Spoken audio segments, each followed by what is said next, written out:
Next we have another symbol which is product notation. If we see towards the thing, if we see towards the thing, towards this symbol is very important, and this symbol is called product notation. When two variables are multiplying with each other, तो उस वक्त हम ये जो symbol है इसे इस्तेमाल करते हैं explanation के point of view से. Okay,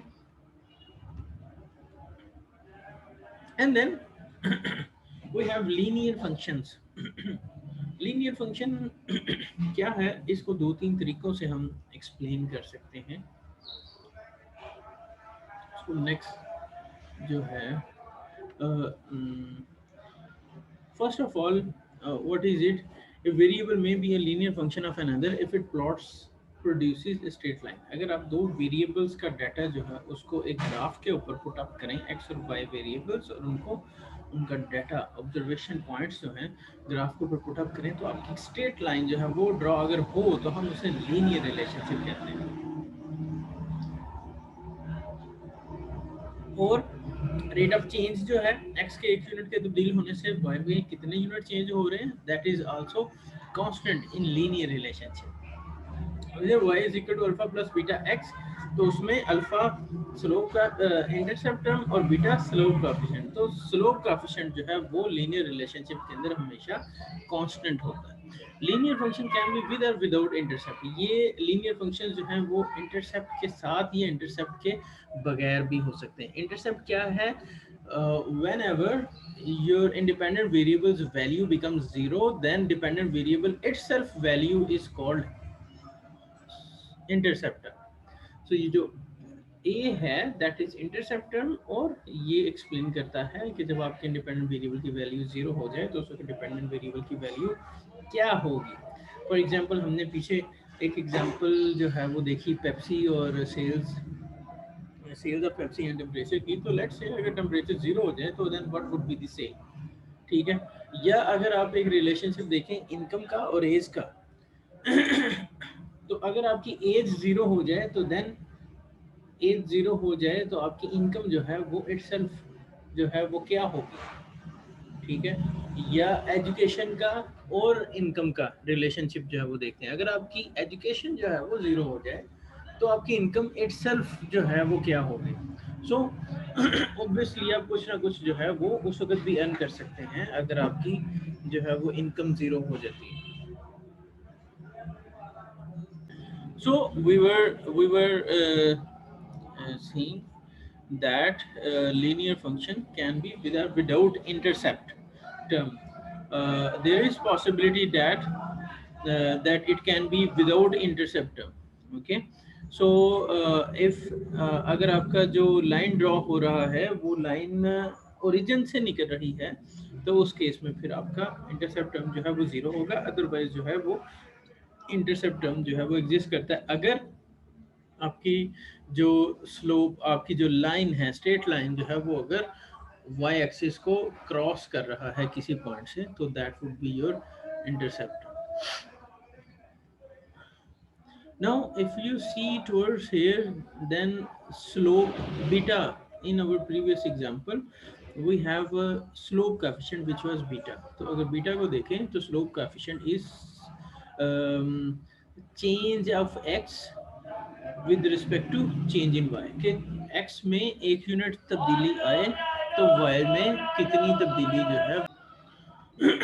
So slope basically represents change in x to change in y. Okay, we can also call it derivative. So b is equal to 2. इसको कैसे कैलकुलेट किया? Change in y is equal to 2 और change in x is equal to 1. ठीक है. आप अगर इसको इधर भी देख लें, इफ यू सी टूवर्ड्स, ये देखिए ये चेंज इन x है. Okay. So 3 to 4, 4 minus 3 is equal to 1, और दूसरी तरफ चेंज इन y जो है वो 2 यूनिट्स है, 11 to 13. Okay. So 13 minus 11 is equal to 2. So change in y is equal to 2, change in x is equal to 1. So beta या slope coefficient is equal to change in y over change in x. 2 over 1 is equal to 2. So slope is 2 over here. तो इसका मतलब ये हुआ कि x के एक unit के चेंज होने से y के कितने यूनिट तब्दील हुए, इसको आप स्लोप कोएफिशिएंट जो है वो कहते हैं। दूसरी तरफ this is the observation line जो हमारी ड्रॉ हुई इस ग्राफ के ऊपर। ये लाइन जो है वो क्रॉस करती है y एक्सिस को इस पॉइंट के ऊपर, ठीक है। Now this is the point, zero से ओरिजिन से इस पॉइंट तक की वैल्यू जो है उसे हम इंटरसेप्ट टर्म कहते हैं। So a is equal to 5 and दूसरी तरफ आपका स्लोप कोएफिशिएंट जो है that is equal to 2। Okay, so this is slope coefficient, this is intercept term. I think there is a problem in our graph. Okay, if it start with 0 and any number which is present over there, that would be the value of your intercept term. Okay, I will move towards simple example of linear function. The demand function, quantity demanded is a function of price, income, price of substitute, price of complementary goods and other things. So ये सारा scenario जो है इसके अंदर we have this model, और ये एक जो है वो लीनियर रिलेशनशिप जो है वो बन सकता है अगर ये एक स्ट्रेट लाइन जो है उसे ड्रॉ करें ग्राफ के ऊपर। Simple example of using linear equation, तो इसके डिफरेंट अल्टरनेटिवली हम डिफरेंट नाम जो है वो इस्तेमाल करते हैं। जैसे आप पीछे हमने इंटरसेप्ट को ए पढ़ा था, इसको आप बीटा नॉट भी पढ़ सकते हैं, इसे आप अल्फा नॉट भी कह सकते हैं। उधर आपने बी पढ़ा था तो इसे बीटा वन भी कह सकते हैं। Beta one is basically for the first independent variable, उसका स्लोप कोएफिशिएंट। अब जो बीटा वन है जिसे आप स्लोप कोएफिशिएंट कह रहे थे, that we can also say it as marginal effect, additional effect भी हम कह सकते हैं। ये अगर हम पीछे जो एग्जांपल कर रहे थे तो इसमें यही था ना कि एक एडिशनल यूनिट एक्स का हो तो वाई के कितने एडिशनल यूनिट होंगे, दोज आर 2। सो इसे हम मार्जिनल इफेक्ट कहते हैं, एडिशनल इफेक्ट कहते हैं, तो वो भी हम कह सकते हैं। उसके बाद इसे इलास्टिसिटी के पॉइंट ऑफ व्यू से भी हम देख सकते हैं। सो इलास्टिसिटी क्या था, responsiveness, sensitivity of one variable with respect to the other variable. So ये भी इसमें ऐसे ही हो रहा है कि y की sensitivity towards x, कि x का एक यूनिट बढ़ रहा है तो y में क्या तब्दीली आ रही है, this is basically elasticity as well. We can also take log of our dependent and independent variables as well. Okay, we can also put sterics, can be written as y steric is equal to beta naught. So ये जो logs हैं इनको sterics की form के अंदर भी हम लिख सकते हैं, आप ln भी लिख सकते हैं, आप पूरा log भी लिख सकते हैं, ठीक हो गया। और उसके बाद इसे मार्जिनल इफेक्ट जो है ये भी हम कहते हैं। मार्जिनल इफेक्ट पीछे हम एक्सप्लेन कर चुके हैं वो कैसे है। इलास्टिसिटी जो है उसका सिंबल जो है वो ये ई टाइप जो है वो सिंबल इसका बनता है, तो that is also equal to slope coefficient. Now here comes the usage of calculus in econometrics. ये कैसे होगा, कैलकुलस का यूजेज जो है उसके लिए बेसिकली डेरिवेटिव्स की एप्लीकेशन हमारी इकोनॉमेटिक्स के अंदर। ओके, और डेरिवेटिव्स क्या हैं, derivatives are basically rate of change, slope, marginal values. We use derivative to calculate all this things. If we try to measure the rate of change in y with respect to x and apply limit theorem, then this is derivative, ठीक है। तो आप अगर ये rate of change major करें, उसके ऊपर limit theorem apply करें, तो इसे हम डेरिवेटिव कहते हैं। Consider y is a function of x, then the rate of change is defined as change in y over change in x. Okay, ये पीछे भी हम एक्सप्लेन कर चुके हैं इधर। So this is basically the derivative as well. So slope coefficient को हम derivative के थ्रू भी मेजर कर सकते हैं, ठीक है। तो ये exactly वही फॉर्मूला है। Now we have some rules of differentiation, as we have rules of summation notation, ठीक है। तो उसी तरह से डिफरेंशिएशन के भी कुछ रूल हैं, इनको हमने याद रखना है, सीखना है, और जब आप इक्वेशंस जो है उनको ड्राइव करने की कोशिश करोगे तो देन एट दैट टाइम ये रूल्स हैं ये अप्लाई होंगे। So first of all differentiation is the process of finding out derivative. उसमें फर्स्ट रूल जो है उसे हम पावर रूल कहते हैं। पावर रूल क्या कहता है कि अगर आपका कांस्टेंट जो है वो वेरिएबल से मल्टीप्लाई हो रहा है और वेरिएबल हैव सम पावर, तो आपने इसका जब डेरिवेटिव लेना है तो ये पावर जो है वो मल्टीप्लाई होगी कांस्टेंट के साथ, और वेरिएबल की पावर जो है उसमें से -1 हम कर देंगे, सो 3 - 1 हो जाएगा। तो ये सिंपली इधर जो है वो बताया जा रहा है। और D Y by D X जो है, इसको अगर आप देखें तो D Y by D X जो है वो dy by dx जो है that is not division, it is basically a symbol, ठीक है। इसको आप सिंपली y के ऊपर जो है वो सिंपल ये जो है वो लाइन भी डाल दें तो इसे भी हम डेरिवेटिव कह देते हैं, ठीक हो गया। If we have single line then this is first order derivative. So ये डिवीजन नहीं है, it is a symbol, whole symbol dy by dx। Okay, so ये जो है वो फर्स्ट रूल हमारा पावर रूल जो है वो इधर अप्लाई किया जा सकता है। The constant function rule, if y is equal to k where k is a constant then dy by dx is equal to 0। so इसका मतलब यह है कि आपका कांस्टेंट जो है उसका डेरिवेटिव जो है वो 0 होता है। सो जैसे कि हम उसके नाम से ही देख सकते हैं कि constant can not be varied, और डेरिवेटिव क्या है, रेट ऑफ चेंज। तो if anything can not be change then its derivative is equal to 0। उसमें जो रेट ऑफ चेंज है वो 0 है, तो इस वजह से कांस्टेंट का डेरिवेटिव जो है वो हमेशा 0 होता है। एक और चीज़ जो हमने याद रखनी है कि अगर आपके वेरिएबल के ऊपर पावर 1 है, जो कि नॉर्मली हम लिखते नहीं हैं, तो उस केस में अगर उसका आप डेरिवेटिव लेंगे तो आपका आंसर जो है वो 1 आएगा, क्योंकि ये जो पावर 1 है इसमें से 1 - 1 करेंगे तो ये हो जाएगी 0। सो वेरिएबल की पावर 0 का मतलब होता है 1, और ये 1 इस 1 से मल्टीप्लाई होगा तो अगेन आंसर आपका जो है वो 1 आएगा। देन उसके बाद नेक्स्ट में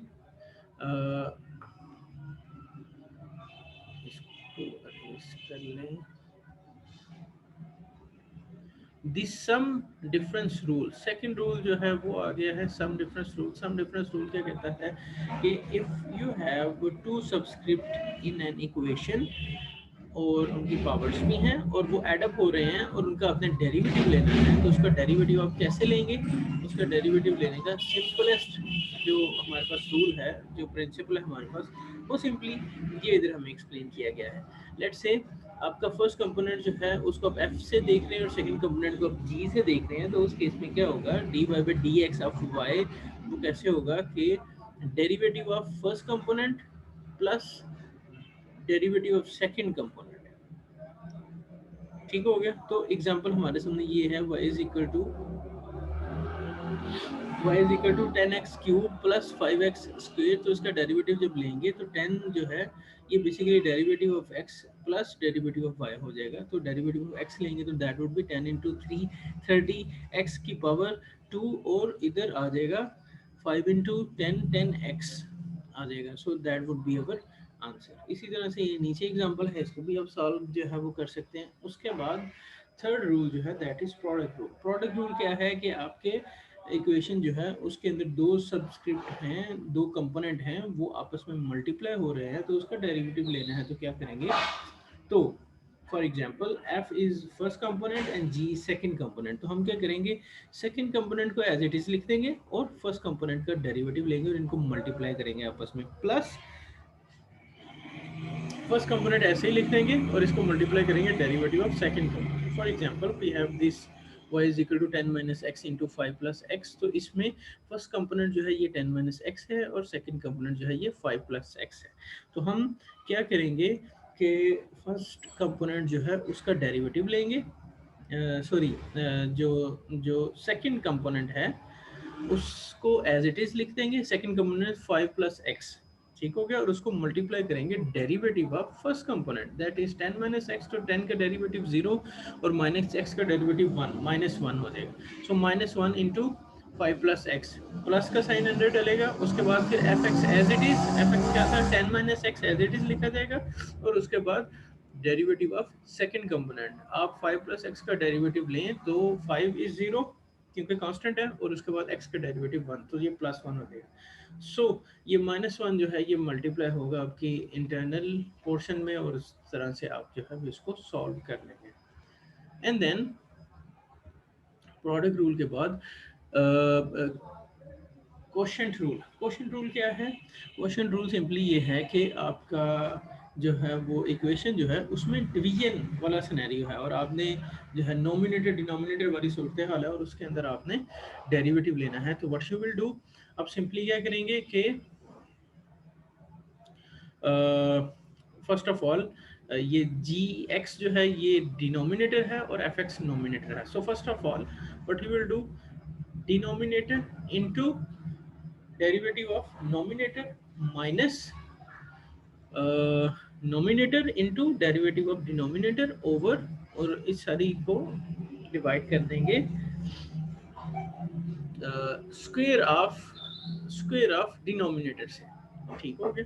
तो हमारे पास इधर एग्जांपल है 10 - x और 5 + x, तो इसको अकॉर्डिंगली इस फार्मूला के थ्रू आप जब सॉल्व करेंगे तो हमारे पास जो है वो इसका आंसर जो है वो आ जाएगा। Then we have this chain rule. Chain rule जो है इसके लिए सिंपली क्या होता है कि हमारे पास 3 वेरिएबल्स लेट्स से अगर हो x, y एंड z, और उसके अंदर आप जो है वो x का z के ऊपर z के ऊपर इम्पैक्ट जो है वो लेट्स से आप देखना चाह रहे हैं, जबकि x का z के साथ कोई डायरेक्ट रिलेशनशिप नहीं है। ठीक हो गया? और वो रिलेशनशिप है वाया y। ठीक हो गया? तो x का इम्पैक्ट है y के ऊपर, और y का उसकी वजह से इम्पैक्ट है z के ऊपर। तो इस सिनेरियो के अंदर जो है ये जो एक ट्राइका बनती है, इसे हम चेन रूल के थ्रू सॉल्व करने की कोशिश करते हैं, और उसमें नॉर्मली हमारा जो इक्वेशन होती है वो इस तरह से सबस्क्रिप्ट की फॉर्म में होती है और इसकी पावर होती है। ठीक हो गया? सो y = 5x² + 2x + 10, ओवरऑल इसकी पावर जो है वो 3 है। अगर तो इसको सॉल्व करने के लिए हमारे पास चेन रूल हमें ये कहता है कि ये जो 3 है इसको स्टार्ट पे लेंगे, जिस तरह से हम डेरिवेटिव में करते हैं, हम पावर को जो है वो स्टार्ट पे लेंगे। उसके बाद ये जो अंदर वाला सब्स्टिट्यूट है 5x² + 2x + 10, इसको एज इट इज लिखते हैं, और उसके बाद फिर डेरिवेटिव ऑफ इंटरनल सब्स्क्रिप्ट जो है वो ले ले। तो ये हमारा जो है वो चेन रूल अप्लाई हो जाएगा इसके ऊपर, and then we can ultimately know the impact of x on z with respect to y. Now application of derivative अगर आप देखें तो एप्लीकेशन ऑफ डेरिवेटिव जो है उसमें सिंपली ये आपके पास एक टोटल कॉस्ट फंक्शन है, इसका आपने मार्जिनल कॉस्ट कैलकुलेट करनी है। तो आप ये जो इक्वेशन दी हुई है इसका आप डेरिवेटिव लें सारी का, तो then you will get marginal cost function.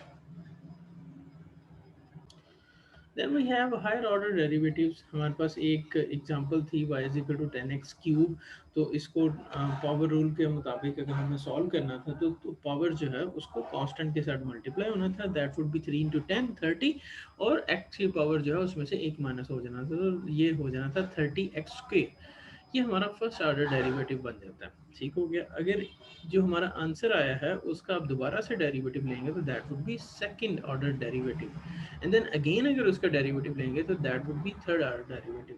तो इस तरह से ये ऑर्डर्स हैं डेरिवेटिव के अंदर। आप जब तक आपका नंबर जो है वो ज़ीरो नहीं हो जाता तब तक उसके डेरिवेटिव जो है वो फर्दर ले सकते हैं।